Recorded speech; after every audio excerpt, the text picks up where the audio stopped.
کہ بھئی دعا عبادات کا مغز ہے. پیغمبر کہتے ہیں الدعاء مخ العبادہ،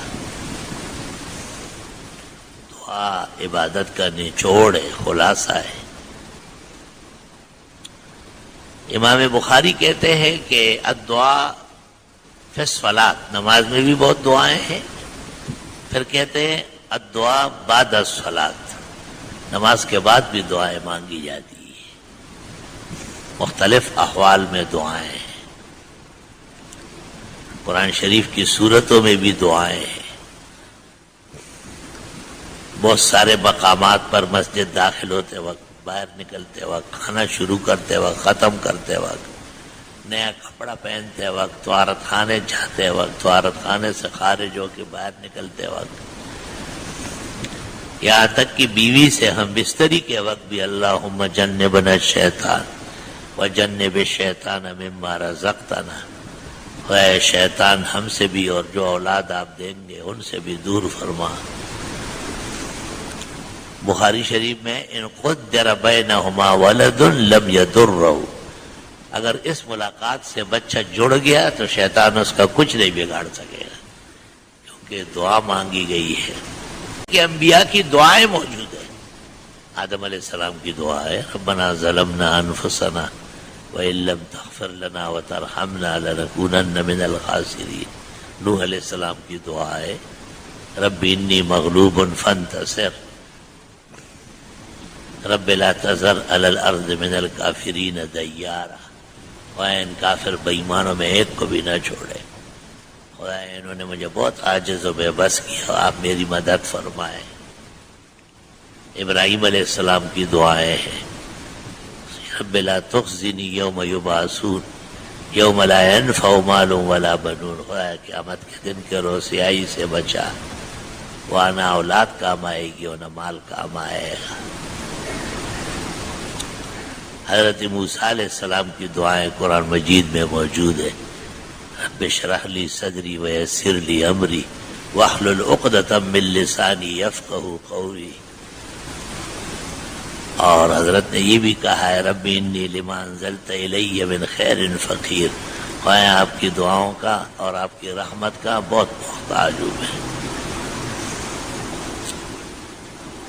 ایوب علیہ السلام کی دعا موجود ہے رب انی مسنی الضر وانت ارحم الراحمین. خدایا بہت بیمار ہوں، آپ ہی بیماری دور کرنے والے ہیں. اللہ فرماتے ہیں میں نے ان کی دعا قبول کی، تکلیف دور کر دی، اہل و عیال تک بحال کر لیا. اسماعیل علیہ السلام، ادریس، ذوالکفل، یونس علیہ السلام، زکریا علیہ السلام، مائی مریم، حضرت عیسیٰ مسیح، تمام انبیاء کے دعائیں کسی رنگ میں قرآن کریم میں اور بہت ساری احادیث میں موجود ہے. کہتے دو چیزیں ہیں جو لازوال ہیں، ایک دعا اور ایک انبیاء کا مقام. اب دیکھو آدم علیہ السلام سرندیب پہاڑ پہ آئے، نوح علیہ السلام کی کشتی واستوت علی الجودی، جبل جودی پر رک گئی. موسیٰ علیہ السلام کوئی طور پر ہم کلام ہوتے تھے. حضرت عیسیٰ بھی اس کے ایک حصے میں مبعوث ہوئے شرق غربی میں. اور ہمارے پیغمبر کی ہجرت دیکھے تو غار سور، جبل سور میں، وہی دیکھے تو غار حرا، جبل حرا میں. علماء کہتے ہیں کہ اور چیزیں ٹھہر نہیں سکتی ہے دنیا میں، حکومتیں بدل جاتی ہے، زمینیں تبدیل ہو جاتی ہے، لیکن پہاڑ اپنی جگہ قائم دائم رہتا ہے. دنیا کے کل 17 پہاڑ بتائے ہیں طبقات الارض کے ماہرین نے جو پوری دنیا پر حاوی ہے. باقی چھوٹے چھوٹے جو ہے وہ نجی کاری کے درجے میں ہے. اور دعا جو انبیاء کی ہے وہ سب موجود ہے تقریباً. اللہ تعالیٰ نے قرآن کریم میں 25 پیغمبروں کی دعائیں ذکر فرمائی. احادیث مبارکہ میں اس سے زیادہ ہے. ہمارے رسول جناب نبی کریم صلی اللہ علیہ وسلم کی تو اتنی دعائیں ہیں کہ مستقل محدثین باب قائم کرتے ہیں، کتاب الدعوات نسائی کی اور ابن ماجہ کی اور ابو یعلا کی اور مسند احمد کی اور بخاری کی اور مسلم کی اور ترمذی کی اور سنن ابی داؤد کی اور سنن سعید ابن منصور کی مستقل کتاب الدعوات لکھی گئی ہے. جیسے ابن ابی لباب کی کتاب الدعوات ہے، نووی کی کتاب الدعوات ہے، اس کے پھر شروع ہے حافظ نے شرح کی الارشاد اور نواب صدیق نے شرح کی نزل الابرار. جہاں بھر کی کتابیں دعاؤں سے بھری ہوئی ہے.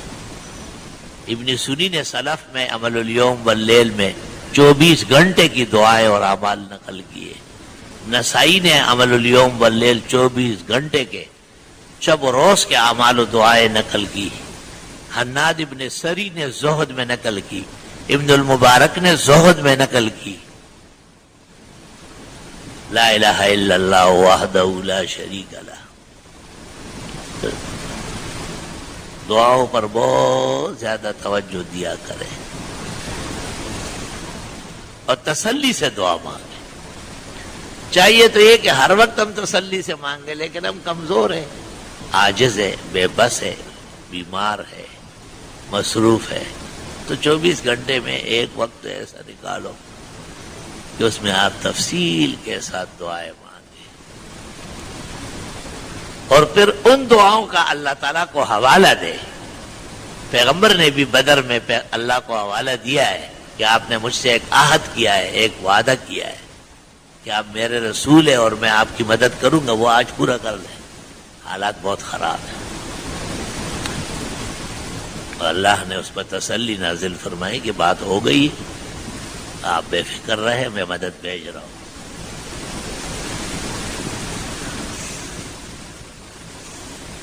قرآن کریم میں ہے کہ جب بھی انبیاء و مرسلین نے دعائیں مانگی اللہ نے ان کو سرخرو فرمایا ہے. اللہ اکبر و کبیرہ. موسیٰ علیہ السلام کو فرائنہ کہتے تھے کہ بما عہد عندک، اللہ تعالیٰ نے آپ سے تو ایک وعدہ کیا ہے نا کہ آپ دعا کریں تو قبول، اس دعا کو استعمال کرو. حضرت موسیٰ نے ان کے کہنے پر 9 مرتبہ استعمال کی، لیکن وہ بڑے بد نصیب اور ظالم تھے، اور وہ قوم نافرمان تھی، بد نصیب تھی. انہوں نے ہر طرف اور ہر دفعہ عہد شکنی کی.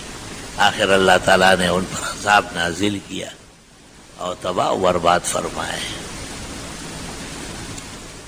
تو ایک رشتہ بھی بندہ اللہ سے قائم کرتا ہے، اور اس رشتے کا تقاضا ہوتا ہے کہ اللہ تعالیٰ اس کی سنتا ہے.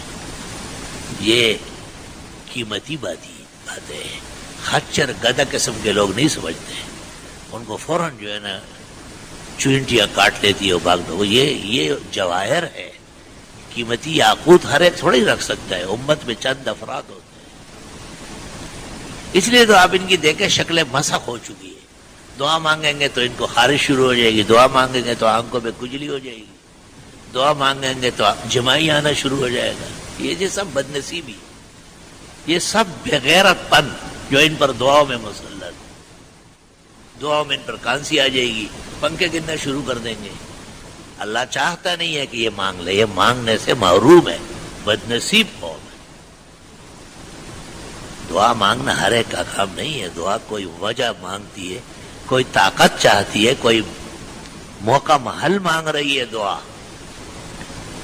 سارا بی بی نے ویسے تو خوشی ظاہر کی جب اللہ تعالیٰ کے رسول حضرت ابراہیم نے حاجر اور اسماعیل کو عراق سے نکالا اور وہاں مکہ میں چھوڑا، لیکن بعد میں بی بی سارا کو کچھ اندازہ ہوا. ابراہیم علیہ السلام سے کہا کہ آپ کی دعائیں اس لیے قبول ہوتی ہے کہ آپ صدقات بہت زیادہ کرتے ہیں، خیرات بے انتہا کرتے ہیں، ہر وقت بھیڑ بکریاں اور اونٹ اور گائے ذبح کرتے ہیں. طویل واقعات ہے تفسیر کی کتابوں میں. پھر حضرت نے اسحاق کے لیے بھی دعا کی اور ان کے لیے بیت المقدس اللہ تعالیٰ نے حکم دیا کہ اس کی بنیاد رکھے، اور وہ وہاں کے امام ہو گئے. اور اسماعیل علیہ السلام تو کعبۃ اللہ کے امام اور کعبے کے معمار اور کعبے کی یادگار ہے. تو ویسے وہ جملہ بڑا حیران کن ہے کہ سارا بی بی نے حضرت ابراہیم کو کہا کہ آپ کی دعائیں اس لیے قبول ہوتی ہے کہ آپ خیرات بہت کرتے ہیں. یہ تو خیرات ویرات نہیں جانتے، بس دعا کرسی ہے، تسی دعا کرسی ہو، کرسی ہو، کرسی والے. ایسے کرسی ورسی سے کچھ بھی نہیں ہوگا. دعا طاقت مانگتی ہے. قرآن شریف میں جب اللہ نے تمام نبیوں کا ذکر کیا تو اخیر میں دیکھو کیا کہا، کانوا یسارعون فی الخیرات، یہ نیکی کے کاموں میں آگے بڑھتے تھے. وَيَدْعُونَنَا رَغَبًا وَرَهَبًا، اور ہم سے مانگتے تھے خوشی کے موقع پر بھی اور غم کے موقع پر بھی. وَكَانُوا لَنَا خَاشِعِينَ، اور ہم سے بہت ڈرتے تھے. پیغمبر رسول زمانہ، ان کی دعا کے لیے بھی شرائط رکھی گئی ہے. وَكَانُوا يُسَارِعُونَ فِي الْخَيْرَاتِ، نیکی کے کاموں میں آگے بڑھتے تھے. بھئی کام بھی نیکی کا ہے اور توفیق بھی ہے، اور آپ پھر بھی ہاتھ نہیں ڈال رہے تو پتہ چلتا ہے کہ سینہ ایمان سے خالی ہو چکا ہے. ایمان نہیں ہے سیدھے، ورنہ شریعت جھوٹی نہیں، آپ جھوٹے. ایک ہی صورت ہو سکتی ہے، یا تو جگہ صحیح نہیں ہے، ٹھیک ہے آپ نہ خرچ کریں، اطمینان شرط ہے. اور یا یہ کہ جگہ تو بہت اچھی ہے اور آپ چاہتے ہیں لیکن توفیق نہیں ہے. تشلا سوے تمہیں دشمن ہے، اللہ اس کو بھی نیت کا اجر دے گا، لیکن موقع محل بھی دین کا تقاضا ہے اور آپ بھی اہل ہے اور پھر بھی ہاتھ نہیں ڈال رہے. میرے علم میں اس کا جواب نہیں کہ یہ شخص خدا کے حضور کیا کہے گا کہ میں نے کیوں نہیں ختم کیا. یہ وہ حب مال ہے جو انسان کو ڈبوتا ہے اور ایمان خالی کرا کے چھوڑ دیتا ہے. تو دعا تو ایک طاقت ہے جو بندے کی اللہ سے قائم ہوتی ہے اور اللہ تعالیٰ اس کا بہت زیادہ خیال رکھتا ہے. آج یہ ایک عالم دین سے میں ذکر کر رہا تھا، میں نے کہا دیکھو اسلامی عقائد کے مطابق سب سے بڑا طبقہ جو خلائق کا ہے وہ انبیاء علیہ السلام. بخاری شریف میں ہے کہ ایک پیغمبر نے اپنی قوم کو لے کے باہر نکلے اور صلاۃ استسقاء پڑھ رہے تھے کہ یا اللہ بارش برسا، بہت تکلیف ہے. حق تعالیٰ نے کہا کہ ابھی آپ سے پہلے ایک چونٹی آئی تھی اور وہ بھی اپنی قوم کو لے کے آئی اور رونا دھونا اسی میدان میں کیا اور میری بات ہو گئی اس سے. بارش کا فیصلہ میں کر چکا ہوں، آپ جا سکتے ہیں. دیکھو اللہ کے یہاں ننی منی مخلوق کو اس نے تو بنائی ہے نا. ننی منی تو آپ کے ہمارے خیال میں اس کا تو خلقت ہے، اس نے تو قدرت آزمائی کی ہے تب یہ مخلوقات بنی ہے. کسی کا باپ کوئی پر تو بنا لے، اور نہیں بنا سکتے کوئی بھی. لا الہ الا اللہ وحدہ لا شریک لہ لہ الملک و لہ الحمد وعلی کل شیء قدیر. علماء نے اس سے استدلال کیا ہے کہ جب صلاۃ استسقاء ہو رہی ہو، جس کو ہم کہتے ہیں دزارئی مز، اور آدمی باہر نکل کے دعا مانگتے ہو کہ یا اللہ بارش برسا، تو حیوانات کو بھی لے جائے، بھینسے، اونٹ، گائے اور بھیڑ بکریاں، کیونکہ یہ بھی تکلیف محسوس کرتے ہیں اور اللہ تعالیٰ کی ان پر بھی رحمت آتی ہے. لکھا ہے کفار کو نہ لے جائے، ہندوؤں کو، سکھوں کو، دھرمیوں کو، گھوتڑوں کو، کہ ان پر اللہ کا قہر اور غضب برستا ہے. اس زمانے کے بغیرتوں کے ہاں تو سب برابر ہو گئے، لیکن خدا کی نظر میں کبھی بھی برابر نہیں ہے. فقہ بڑا پڑا ہے صلاۃ الاستسقاء کہ کفار خدا کے غضب اور قہر کے مورد ہے. اس کو ہٹا دو وہاں سے، کہ ہٹ جاؤ یہاں سے. آج ہم صلاۃ الاستسقاء پڑھتے ہیں، آپ لوگ یہاں سے نہ آئیں تاکہ اللہ تعالیٰ ناراض نہ ہو جائے. گدھا لے جائے، خچر لے جائے، کتا لے جائے، بلی لے جائے، عام طور پر فقہاء حلال جانور کہتے ہیں کہ ان کو لے جائے، لیکن بڑی کتابوں میں غرائب وغیرہ میں ہے کہ یہ بھی جا سکتی ہے، کارآمد جانور ہے. لیکن لکھا ہے کہ کفار نہ جائے، اللہ ان پر خوش نہیں ہے. اللہ کے ذات و صفات یا انبیاء کا انکار کیا ہے، بجائے رحمت کے ان پر قہر نازل ہوتی ہے ہر وقت.